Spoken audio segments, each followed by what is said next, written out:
रङ्गशाला चाहिँ घाँटीमा अड्क्यो कि क्या हो? एउटा नेताको छोरी पनि म माथि ट्याग छ के नेताको छोरी हो नेताको छोरी ट्याग होइन, तपाईँ नेताकै छोरी। छोरी हो। सदैव प्रश्न गर्ने अधिकार जनतालाई भएको कारण पनि त्यही हो। जे छ प्रश्न त्यसलाई गर्न एक्सेप्ट पाइँदैन गर्ने। क्यारे, प्रश्न गरे पछाडि त फेरि जवाब आइहाल्छ क्यारे उताबाट। कताबाट होला? तपाईँहरूको टाउकोतिर।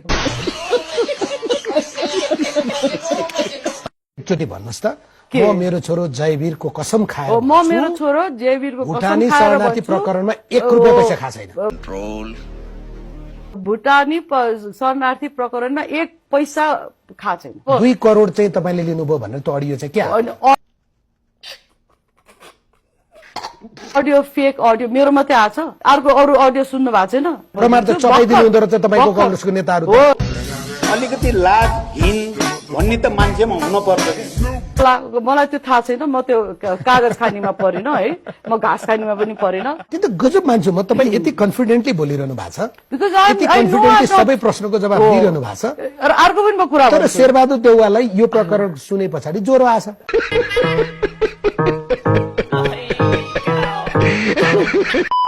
किन चाहिँ प्रधान कार्यालयमा तपाईको केही महानिरीक्षक त पदमा बहाली रहँदा नेताको घरमा नजराना बोकेर फलफुल बिस्किटदेखि लिएर चकलेट बोकेर गएको धेरै पटक यही आँखाले देखाएको छ। त्यो अरू विषय व्यक्तिगत क्यारेक्टर होला, कसको काम मलाई थाहा भएन, तर मेरो हकमा तपाईँले यसरी देख्नुहुन्न। केही बुझाउनु परेन, बुझाउनै केही परेन, गर्नु परेन, किन जानुपर्ने आवश्यकै भएन। भनेको भेटेर मात्रै पुग्यो। अनि भेट्न त पर्यो नि, मैले कसलाई भेट्नु पर्यो? गृहमन्त्रीज्यूलाई त भेट्नै पर्यो पर्यो नि त। नेताको घरमा देउसी चाहिँ कति खेल्नु हो?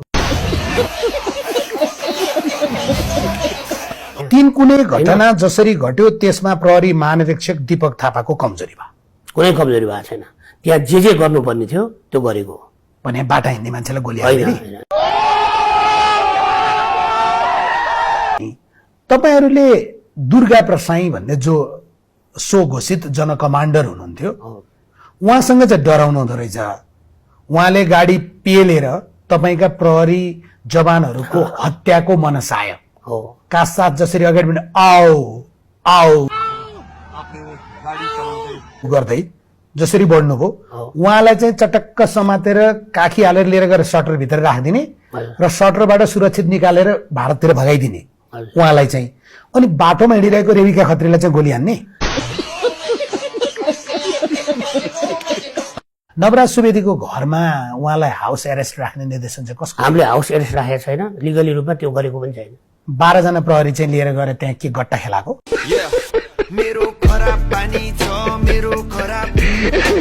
यो जुन मनबाट भनिरहनु भएको छ स्पष्ट रूपमा, व्यवहारमा त्यो देखियोस्, तर प्रहरी अर्को प्रश्न पानी खाने भए खानु हो किन खानु? रवि लामिछानेजीको संलग्नताका सन्दर्भमा पहिलो जाहेरी, दोस्रो जाहेरी, जाहेरी दर्ता गरेको वा नगरेको अदालतमा विचाराधीन यी विषयमा प्रतिनिधिसभा बाँडिएको थियो, हामी बाँडिएका थियौँ। तपाईहरू त्यो जाहेरी छ कि छैनमा बाँडिया होइन, भाग कले खानेमा बाँडिएको। थापालाई कसरी चिन्छन् भने यो अनुहार यो शरीर तपाईँको हो, यो अनुहार यो शरीर तपाईँको हो, यहाँ भित्रको आत्मा केपी ओलीको हो भनेर चिन्छन्। गजब बेइज्जती है। तर कम्युनिस्ट पार्टीको लोकतान्त्रिकरण सुरु भयो तपाईँले भन्दै गर्दा त्यस पछाडिको 30 वर्ष हेर्नुहोस् त। ल म एमाले नै भन्छु है, हामी नै हो भन्नुभएको छ नि। तपाईँको पार्टी लोकतान्त्रिक छ? हाम्रो पार्टी सबभन्दा लोकतान्त्रिक छ अहिले पनि। तपाईँले सोचेको जस्तो लोकतन्त्र भने बोलाइदिने हो। तपाईँले सोच रवि लामिछाने नभएको भए तपाईँ आजको दिनमा पनि मेगा अस्पतालमा या अन्त कतै सेतो एप्रोन लाएर बिरामी जाँच्ने बाहेक अर्को तपाईँको हैसियत हुन्थ्यो?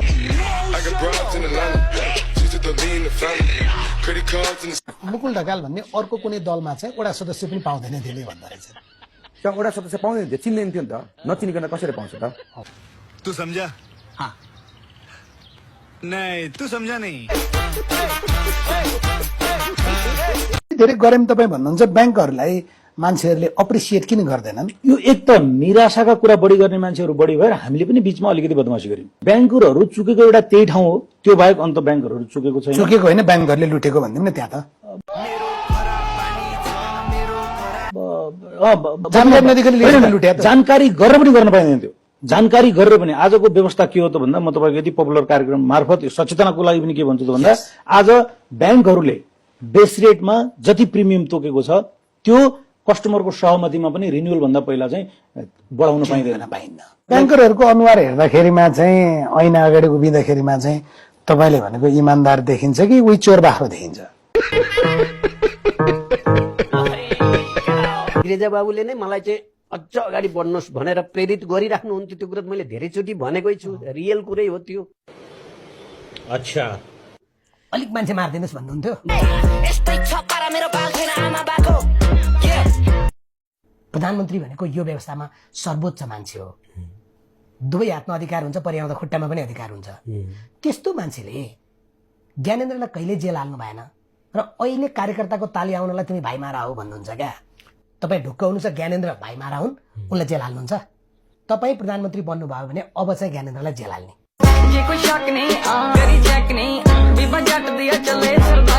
केपी ओली प्रधानमन्त्री र राजा ज्ञानेन्द्र या हृदयेन्द्र को हो यसरी पनि जान सकिन्छ भन्नुभयो र उहाँहरूको प्रदर्शन जुन उत्साहपूर्ण देखिया छ त्यसले तपाईँहरू जो गणतन्त्रका लागि लडेका भन्नुहुन्छ तपाईँहरूको मनमा त ढ्याङ्ग्रो ठोक्या होला नि। तपाईँ त भारतको विषयमा थोरै केही बोल्नुभयो भने तपाईँलाई त उतैको नागरिकता भेटाइदिइहाल्छन् नि। भन्नुभयो नि मलाई अहिले यो मुलुकले पाल्नुपर्छ भन्नुभयो, त्यसको त ब्याजको स्याज खाइसक्नु पनि कतिचोटि मन्त्री हुनुभयो थाहा छ? 3 चोटि मन्त्री, उप प्रधानमन्त्री हुनुभयो, सांसद हुनुभयो, कति पुस्तालाई पुर्याउनु भयो?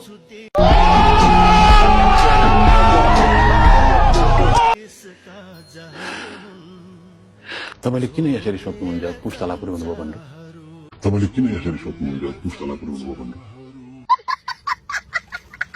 नेपालको राजतन्त्रलाई समाप्त गरेर संघीय लोकतान्त्रिक गणतन्त्र स्थापना गर्नको निम्ति खेलेको भूमिकाको निम्ति। राजतन्त्र किन समाप्त भयो? राजतन्त्र किन समाप्त भयो? राजतन्त्र समाप्त हुनै पर्थ्यो जस बेला तपाईँहरूलाई राजा बनाउन। ये बड़ी अच्छी बात कही है। नेपालमा चित्त दुख्यो भने उत्तर दिनु होइन हजुर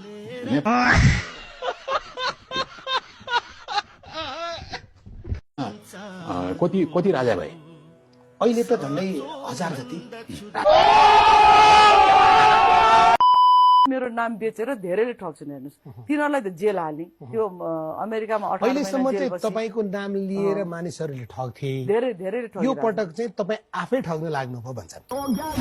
अलिकति लाज घिन भन्ने त मान्छे हु आर यु? रवि लामिछानेले ल्याएको 11 लाख समथिङ हजार भोट र रवि लामिछानेले बनाएको पार्टीमा रवि लामिछानेलाई छोड भन्ने तिमी को?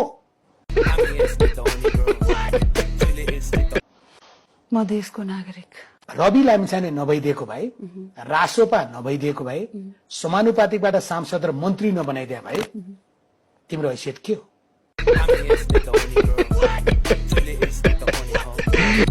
प्रश्न सोध्नेहरूले सोधेको प्रश्न। सबै रविजीले ठ्याक्कै यही संशोधन राख, यही बोल भनेर उहाँले लेखेरै दिनुभयो होइन? यो सबै नै मानौ। रासोपामा भएको व्यथिति सुधार्न सक्नु भएन र व्यथिति सुधार्न नसकेर भाग्ने तपाईँ भगौडा हो, तपाईँ हुतियारा हो।